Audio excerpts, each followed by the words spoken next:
कल हमने आप लोगों को बताया था मेडिटेशन, अपने शरीर अलग है और आत्मा अलग है। शरीर पंच महाभूतों का है और इसमें जो आत्मा है वो इन सब से अलग है। पंच महाभूतों में से आत्मा किसी का नहीं है, कुछ नहीं। उसी प्रकार से हमको मुख्य बात ये समझना है कि शरीर और आत्मा दो अलग अलग है। उदाहरण के लिए देखिए, नारियल होता है ना, नारियल एक होता है कच्चा नारियल। तो कच्चा नारियल में क्या होता है कि उसकी गिरी उसमें सब चिपकी रहती है और उसको निकालना है तो खुरच खुरच के निकालो, है ना। और एक होता है पक्का नारियल। पक्का नारियल में क्या होता है, उसका जो रहती है गिरी वो उसने अपने छिलका को छोड़ देती है। उसको हम अगर ऐसे बजाए तो आवाज आएगी और उसको फोड़े तो साबुत का पूरी पूरी गोला निकल आएगा, है ना। तो आप समझ लीजिए कि जो अज्ञानी व्यक्ति है वो कच्चा नारियल है, वो शरीर के अंदर में चिपका हुआ है।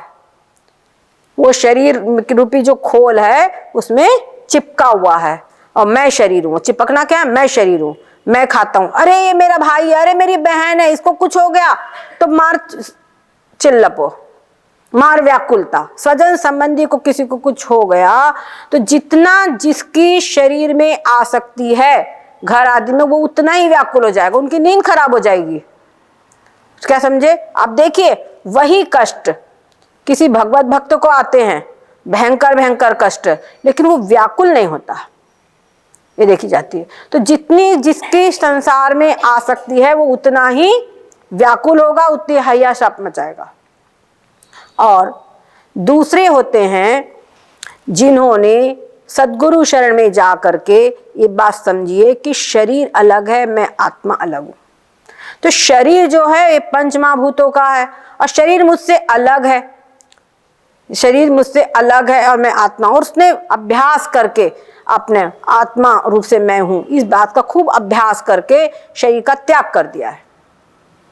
तो जब शरीर का त्याग कर दिया है रहते रहते अपने विवेक पूर्वक, तो वो समझ लीजिए पक्का नारियल है।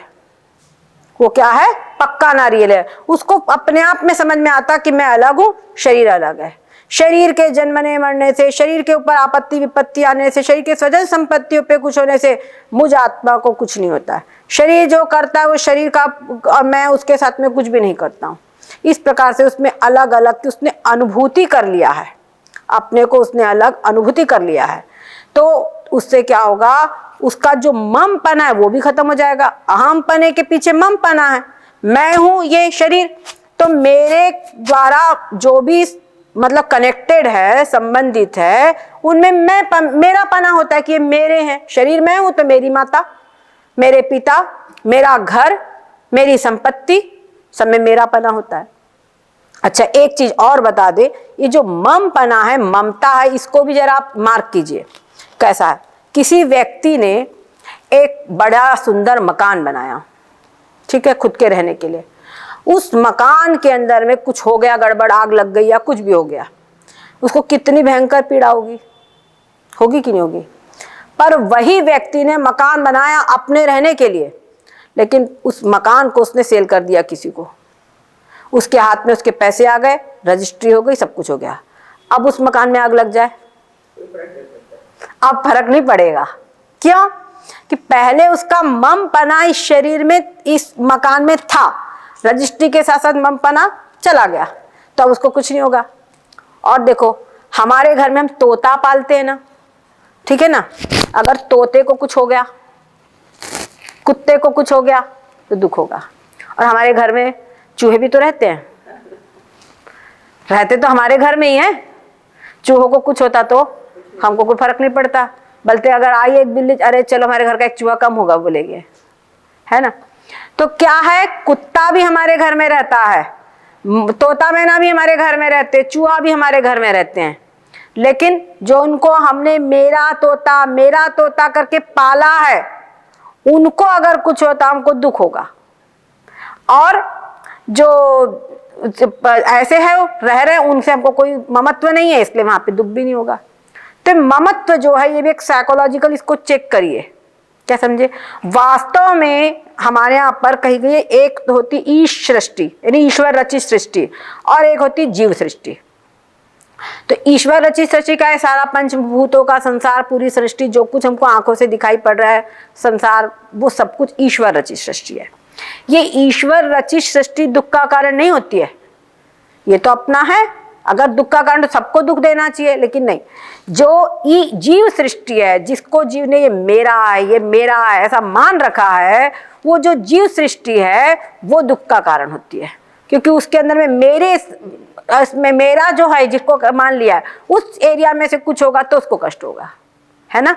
तो आप इस बात को समझिए, साइकोलॉजिकल इसका पूरा डिसेक्शन कीजिए, समझ गए ना, इसका साइकोलॉजिकल डिसेक्शन कीजिए, तब आपके समझ में आएगा। और ये साइकोलॉजिकल डिसेक्शन करना, बस ये विचार करना, हमारे यहाँ कहते हैं ना विचार, देखो कहते विचार करके देखो प्यारे, जगत बना है मन से, मन से ही तो संसार बना है। जिसको मेरा मेरा मान रखा है वहां पर हमको सुख दुख होगा, जिसको नहीं मेरा माना है उस पर कुछ नहीं होगा। अपने हो भी, लेकिन पुत्र कोई ऐसा हो बहुत दुख देने वाला हो, तो है तो पुत्र ही, लेकिन वहां पर मोह का बंधन कुछ कम हो गया है तो वहां दुख कम होगा। कई ऐसी बातें हैं, आप अपने आप से इसका खूब अच्छी तरीके से डिसेक्शन कीजिए, है ना। तो ये जो डिसेक्शन है ये विचार कहलाता है। ये क्या होता है? विचार। हमारे महापुरुषों ने विचार करके ही तो सब हम लोगों को बताया है कि क्या करना चाहिए क्या नहीं करना चाहिए, विचार ही तो है ये। पर होता क्या है, हम लोग फालतू बातों का विचार करते हैं। तो जो फालतू बातों का जो विचार होता है वो हमको उलझाता है, और जो अच्छी बातें रहती है उनका जो विचार होता है वो हमारे को सुलझाता है, सुलझाव के पथ पर लेकर के जाता है।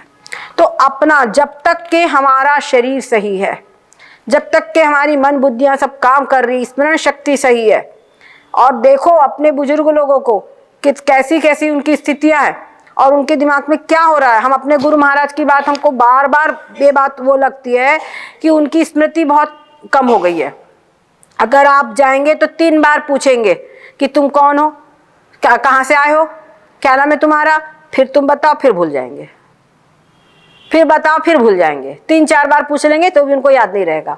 और रामायण, अपना सत्संग कराएंगे नहीं बैठेंगे, वो सब उनको याद रहेगा। रामायण की चौपाई पूरी रामायण में से कहीं से भी बोल दो, वो रामायण स्वामी जी पूरा कर देंगे पूरे इसमें से, क्योंकि उनको खूब याद है रामायण बचपन की। और साथ साथ में अगर सत्संग कराएंगे तो पूरा अपने ऊपर से कराएंगे। अभी एक हमने डाला था यूट्यूब पर, वो न जायते मृते वाला, कितना सुंदर बात। वही वो हमने भी पहले भी बहुत स्वामी जी सुना होगा, पर इस समय पर सुने तो ऐसा लगता है कि कोई मतलब एक जागृत, कुछ कहते हैं चेतनता, प्राण युक्त और भी ज्यादा उसके अंदर में कुछ फ्लो है, वो जरूर सुनना आप लोग उसमें। तो ऐसे महापुरुषों की वाणी हमको, उनकी जो रहनी है वो हमको सिखाती है कि तुमको क्या करना है। श्रीमद् भागवत में भगवान सुखदेव जी ने कहा है कि मनुष्य को चाहिए कि अपने जीवन को ऐसा बना ले कि अंत में हमारा भगवत चिंतन होवे, मृत्यु के समय पर हमारा भगवत चिंतन चलता रहे, ऐसा अपने जीवन को बना लेवे, ये कहते हैं। और यही हमको करना है। और ये हमको कई क्या होता है, प्रायः बुढ़ापे में भगवान का भजन करेंगे, यही सबसे बड़ी भूल है। क्या समझे? ये सबसे बड़ी भूल है। ये हमेशा याद रखना, जो युवावस्था में आपने कर लिया, किशोरावस्था में, बाल्यावस्था में जो कुछ कर लिया वही कर लिया।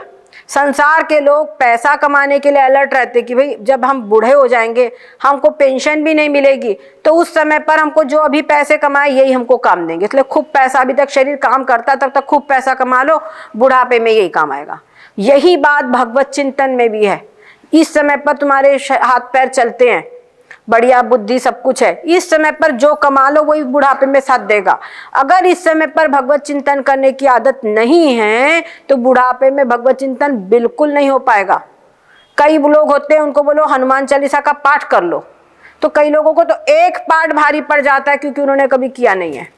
और किसी को बोल दो कि भाई ये इसमें लिखा है ना हनुमान चालीसा में, जो 100 पाठ कर कोई तुम्हारा इतना विकट कार्य तुम 100 पाठ कर लो, उसके ऊपर तुम्हारा आफत ही टूट जाएगी।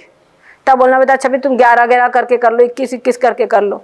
लेकिन वहीं कुछ लोग ऐसे हैं जिन्होंने खूब पूजा पाठ अपना किया है, तो बोलते अरे लाओ किसके लिए करना, लाओ हम कर देते हैं। कुछ ऐसे भी लोग हैं, उनको ये नहीं है कि ये व्यक्ति हमारा है, कुछ नहीं, कोई पे विपत्ति आई है थोड़ा परेशान देखते तो ला हम कर देते हैं, ये हो जाता है क्योंकि उन्होंने खूब अभ्यास है उनका ऐसा करने में। तो कहते हैं कि मतलब जो किए हैं वो कर लेंगे, और नहीं कर पाए, नहीं आदत है तो नहीं करेंगे, और बूढ़े बूढ़े होने पर भी वो कर लेंगे। पढ़ाई लिखाई में सबका मन नहीं लगता, जिनको आदत है वही पढ़ पाएंगे, और जिनको पुस्तकों का चस्का लगा हुआ है, जिनको इस ब्रह्म ज्ञान का, ब्रह्म विद्या का चस्का लगा है, उनका बुढ़ापा सुखपूर्वक कट जाएगा। और नहीं तो बुढ़ापे में एक अकेलापन काटता है। क्या होता है? अकेलापन व्यक्ति को काटता है, ये भावना, अरे मैं अकेला हूं, ये भावना ही बड़ी काटती है। और नहीं, अगर उसको भगवत चिंतन करना है की आदत है तो बोलेगा जितना एकांत उतना अच्छा, कोई बोलने वाला नहीं, कोई डिस्टर्ब करने वाला नहीं है, हम अच्छे, बहुत अच्छा है, हमको बहुत शांति है, ये होगा।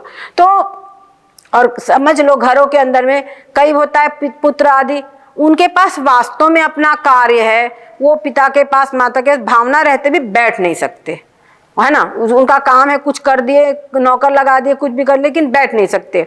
तो बच्चों, माता पिता को क्या लगता है हमारे ऊपर बच्चे ध्यान नहीं दे रहे, पर ये ध्यान नहीं दे रहे वाली भावना उनके अंदर में नहीं है, वो उनकी व्यवस्था है। पर तुमने सोचो कि तुमने अपने जीवन में क्या अर्जित किया है, वही समय पर तुम्हारे काम आएगा। तो इस समय पर हमारे हाथ पैर सब चल रहे हैं, इस समय पर बहुत अलर्ट होकर के हमको ये आध्यात्मिक कमाई करनी है। क्या समझे? ये आध्यात्मिक कमाई अगर हमारे पास है तो बड़ी कोई विपत्ति आ जाए, कुछ भी हो जाए, तो आध्यात्मिक कमाई हमारा वो सहज चिंतन चलेगा।